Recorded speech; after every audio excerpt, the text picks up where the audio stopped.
My new as a night security guard seemed perfect at first. Quiet hours, decent pay, and a chance to finally catch up on reading. The old office building I was assigned to guard was massive and mostly abandoned, except for a few small firms that rented space on the lower floors. It was easy work. Until the third night. It started with the elevator. Around 2:15 a.m., the elevator doors on the lobby level opened and closed on their own. I chalked it up to a glitch. Old buildings have quirks, after all. But then I noticed the numbers above the doors. They flickered erratically, stopping on floor 7. No one rented the 7th floor.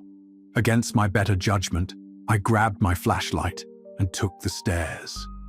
As I climbed, the air grew colder, the kind of cold that wraps around your bones. By the time I reached the 7th floor, my breath clouded in front of me. The hallway was darker than the rest of the building. The fluorescent lights hummed softly, but only a few of them worked, casting long, broken shadows.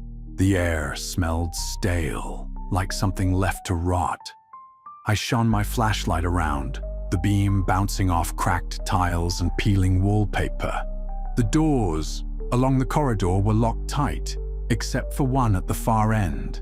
It was slightly ajar, and faint whispers drifted out. I froze. The whispers weren't in any language I recognized.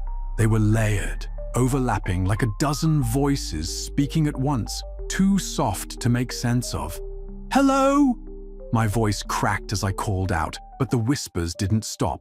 I stepped closer, every instinct screaming at me to turn back. The door creaked as I pushed it open with the toe of my boot. The room inside was bare except for a single chair in the center. Facing the wall, slumped in the chair, was a figure wrapped in a faded gray sheet. "Hey, you're not supposed to be here," I said, forcing authority into my tone. The figure didn't move. The whispers stopped. I edged closer, flashlight trembling in my hand. "Sir? Ma'am?" As I reached out to tap the shoulder, the sheet collapsed inward, crumpling to the floor. The chair was empty. The door slammed behind me. The whispers returned, louder this time, surrounding me. They were closer, pressing in, suffocating. My flashlight flickered and died, plunging me into darkness. I stumbled back, clawing for the door, but the handle wouldn't budge. The air grew heavy, and I swore I felt something brush past me, a hand, or maybe just the suggestion of one. The whispers rose into a crescendo of manic laughter echoing in my skull. And then, silence. The door opened by itself. I staggered out into the hallway, heart pounding, and bolted down the stairs without looking back. When I reached the lobby, the elevator doors opened again. There was no one inside, but the numbers flickered once more. Floor 7. I quit the next morning. The building manager didn't seem surprised.